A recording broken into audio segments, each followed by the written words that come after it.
Ladies and gentlemen, welcome to World Talks here on TVP World, where every word matters. I'm your host, Benjamin Lee, and please join me and my guests on this exclusive interview. Now, as major powers navigate a period of uncertainty, critical challenges take center stage. In Peru, President Joe Biden and Chinese President Xi Jinping met during the APEC summit to tackle pressing issues, including cyber threats, trade disputes, Taiwan, and regional influence. Meanwhile, the United States prepare for a potential shift in policy as Donald Trump's administration approaches. Joining us today on TVP World to discuss these developments is Tom Rose, former senior advisor and chief strategist to the Vice President of the United States. Hello, sir, and welcome to TVP World. Thank you, Benjamin. It's a pleasure to be here. So before we dive into all these topics, there's a new development coming out from Kyiv, where President Zelenskyy has actually stated that they are planning to end the war next year and in diplomatic means. This is a stark pivot from Zelensky's stance throughout this entire war. Do you think it has anything to do with the incoming Trump administration, or are there any other considerations? I think it has everything, Benjamin, to do with the fact that President Trump is about to be re-inaugurated as the 47th president of the United States. You and I have talked about this in the past. It's important to remember what the war was about. It was about Ukraine's desire and interest to join the West, to become a more open, liberal, democratic, free market country that is integrated into Europe. That's what Russia couldn't abide. That's what Vladimir Putin tried to prevent with his criminal invasion. After 2.5 years of, I would argue, disastrous Biden administration policy that only encouraged and only supported a war of attrition that Ukraine could not possibly win, we're in a situation now, 2.5 years later, where we have nothing but destruction and death. And the President Trump knows that. Zelenskyy knows that. Putin knows that. It's time to bring this war to an end. It's time to find a way to accelerate Ukraine's integration into the West with some kind of security guarantee, not necessarily NATO, but a security to allow Ukraine to defend itself in the territory it's able to keep. They want the war to end. Putin, I think, wants the war to end. The world needs the war to end. Eastern Europe needs it to end. Poland needs it to end. It's been nothing but a disaster, carnage, and mayhem. And I think President Trump's insistence that it end will provide both sides the exit ramp that they need to stop the carnage and mayhem and put in some kind of an armistice or ceasefire that can withstand the pressures of time. Right. Ever since the election of Donald Trump into the office, a lot of us here in Europe have been trying to read the tea leaves, looking at some of his appointments and trying to figure out how it's going to impact the foreign policy, especially with Europe and Central Eastern Europe going forward. Can you give us a little bit of input, and can we deduce from some of his cabinet picks of how he's going to be interacting with Europe? Well, Benjamin, that's a great question. I'm not directly involved in the transition, although I'd love to become involved at some stage. I'll say this, not speaking for the campaign. There are many countries in Europe that should worry. There's one country in Europe that should be thrilled, and that country is Poland. I think in the second Trump administration, much of the diplomatic focus in Europe is going to be directed towards dramatically reducing the immense security burden that the alliance now puts on the United States, because too many European countries impose upon the U.S. this security burden by failing to meet their own defense commitments. And that's why I think it'll be essential that the United States is going to strengthen its relationship with the one continent that does more than any other to meet its security obligations, and then more so, and that's Poland. So I think the U.S.-Polish relationship is going to be emphasized more than ever before as the model that America expects from all of its allies and partners in continental Europe. Right, and turning our attention a little bit to also the relationship between U.S. and China. It's still relatively strained, but we do see President Biden engaging in Xi Jinping and the APEC summit. What do you think both U.S. and China hope to achieve during this meeting? Well, I think it was basically an opportunity to try and put a brake on the past administration, the Biden administration, which, as you know, Benjamin, leaves office in a couple of weeks, and set the stage for a resumption of a relationship with President Trump. President Trump and President Xi know each other very well. They've worked together constructively and aggressively, one toward the other. I think you're going to find a different tenor of a relationship between the U.S. and China.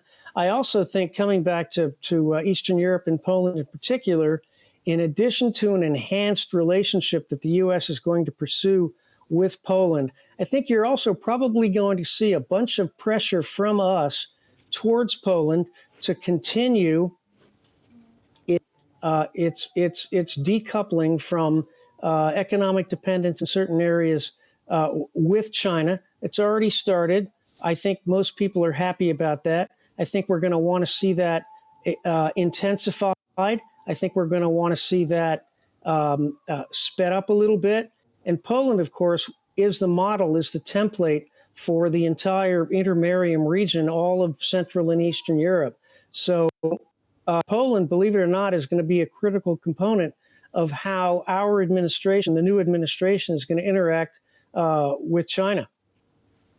All right, so we're still trying to figure out how the new administration is going to differ from the previous one when it comes to not just China, but also the interaction with Europe as well. And of course, there's a lot of speculations going in. And I'm also wondering if you can help us understand how might the Trump administration approach China and also Europe different from how Biden has been approaching it. And can we see a similar approach to Trump's 2016 term, or is it going to be something very different? Well, I think it's going to be an accelerated version, a more coherent version, a more compact version of what we saw in 2016, because the president has been in an unusual and unprecedented position of having 4 years to prepare for a second term. So in many ways, Benjamin, this is a first term. He comes out in January with a lot more political capital than he had in 2017. He won a resounding victory. He won an electoral landslide. He won a major popular vote election, won by more than, I think, 5.5, 6 million votes in the popular vote.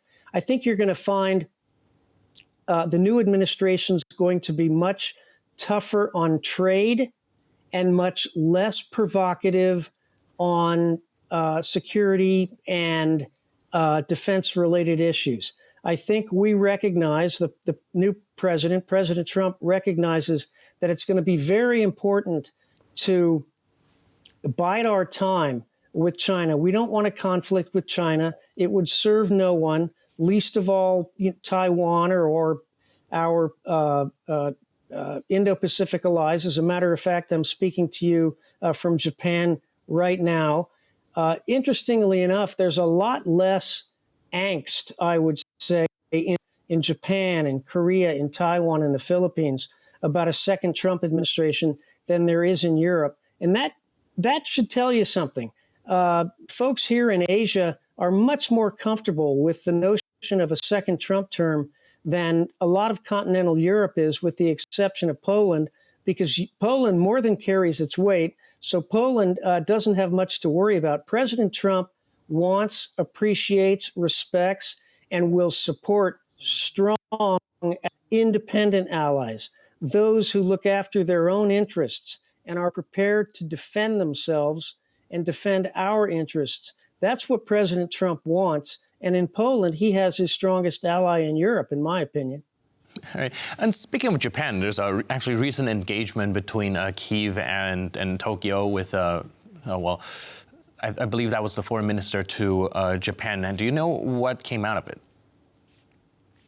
Well, look, everybody wants this war to end. One of the unintended consequences of the war, or shall I say unforeseen consequences of the war, if you'll remember, Benjamin, when the war, Americans, Europeans were filled with confident predictions. Russia would run out of artillery. Russia wouldn't have the computer capabilities to reproduce chips for any advanced weaponry. They'd have to rip up washing machines and microwave ovens to find their chips for any of their precision weapons. They'd be ground down quickly. They'd have no allies. Well, none of that is true. In fact, the opposite has been true in every measure. Russia's outproducing NATO, even the United States, in terms of artillery and low-level ammunition.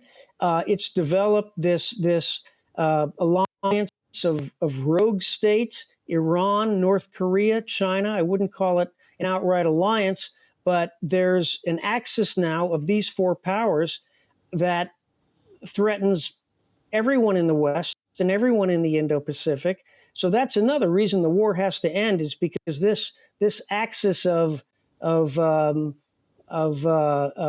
evil, if you will, these four countries binding together. The longer we fight that Ukraine war, the stronger that alliance or that axis is going to become, and that is in nobody's interest. So the war has to end. All right, we are indeed staring down a very pivotal moment. And meanwhile, thank you so much for your input and insight. Really appreciate it, sir. Thanks for being with us on TVP World. Thank you, Benjamin. Cheers. And thank you for watching this edition of World Talks. But for more news, update, and commentary, please stay tuned to TVP World.